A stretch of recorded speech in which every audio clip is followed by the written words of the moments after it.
He's gone. Quinn, Jake's gone. Fred Smith yelled as he ran across the room, pulling out articles of clothing and rushing into the bathroom to put them on. Okay, when do you think he slipped out of the room to go downstairs and make a phone call from the front desk? Dr. Quinn Murphy asked.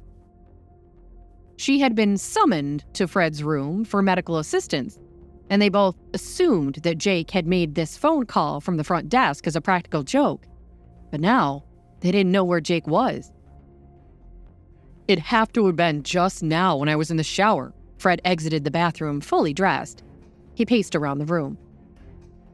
I'm calling the police. Quinn pulled out her phone. She walked to the front door of the penthouse. But just as she was about to open the door, Fred grabbed her by the arm. He was breathing heavily. He's scared, Quinn thought, and she realized that she had never seen powerful CEO of RexCorp Fred Smith scared. He always seemed absolutely fearless to her, and now she felt like Fred was the one on the roller coaster who needed someone to hold his hand. Quinn realized in that moment that she wanted to be the one to hold it, just like he had done for her on Dragon's Breath today, and that ridiculous 500-foot drop. It's probably best that I call. Fred took the phone from her. Quinn held up her medical bag to put some distance between the two of them. She felt her stomach drop like it had on the roller coaster when he turned away from her. Just then, there was a bang on the hotel room door, and Fred hung up the phone. Fred reached for the door, hoping that Jake must have lost his key or forgotten it when he went down to the lobby to call Quinn over to their room. What a silly kid. Jake, is that you? Fred yelled through the door. Instead, Beatrice Smith, Fred's estranged wife, yelled back. Fred, it's me. Fred, please, open up. We need to talk. Please give me another chance. Beatrice? What the hell are you doing here? Called Fred angrily through the door. Lance told me you'd gone to Dragon World, and I had to find you. Please, Fred, open the door. Fred was so furious that he couldn't even speak. Quinn could hear Beatrice's dramatic sobbing through the door. Would that be Beatrice, Jake's beloved mother? Quinn asked. Fred rolled his eyes. He wanted to punch a wall. How could Lance have told Beatrice where they were? Fred, please, Beatrice wailed. We need to talk. Or at least, can you please just give me back my Amex? You can't just do this to me, you know, Fred. I have rights. I have it. I don't have time for this right now, Fred yelled back. I have other more important things to deal with. But Beatrice banged on the door over and over again as Quinn covered her mouth and tried not to laugh. Fred shook his head and looked back down at Quinn's cell phone. He dialed a number quickly. Parker, look, we're at Dragon World. I need you to come and get your sister right now.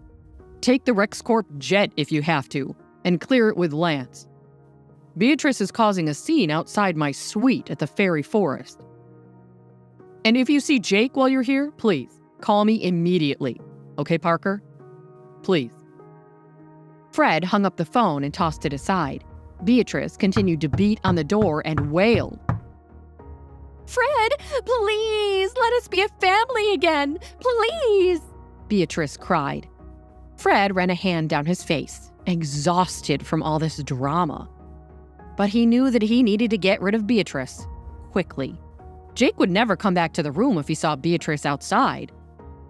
In a moment of frantic urgency, Fred leaned closer to Quinn. This is going to sound insane, but could you act like we're on a date in here? Excuse me? Quinn tried to walk away from Fred, but he yanked her wrist. Come on. If Beatrice thinks I've moved on, she will leave right now without a fight and stay away from Jake. I know her. Please, just help me out. Quinn paused. Fred did have a point, and she could see from the look in his eyes that he was desperate to get Jake's evil mom away from here so that he could find his son. I know you hate Beatrice as much as I do, Fred insisted. Fine, but I'm not doing this for you. I'm doing this for Jake. Quinn relented. What a nice dinner we had tonight, Fred yelled behind the door. Quinn stepped closer to him and shouted, Yeah, such a romantic place you took me to, Fred. Dragon World. I've always wanted to come here. They waited. Beatrice wailed. Fred? What's going on? Is there a woman in there with you? Fred nodded at Quinn, urging her on. Quinn yelled a little louder. So romantic, Fred. I cannot wait for another date with you. Beatrice wailed in response. Great. Could you laugh for me like you did before? Fred whispered. Beatrice never laughs, on principle.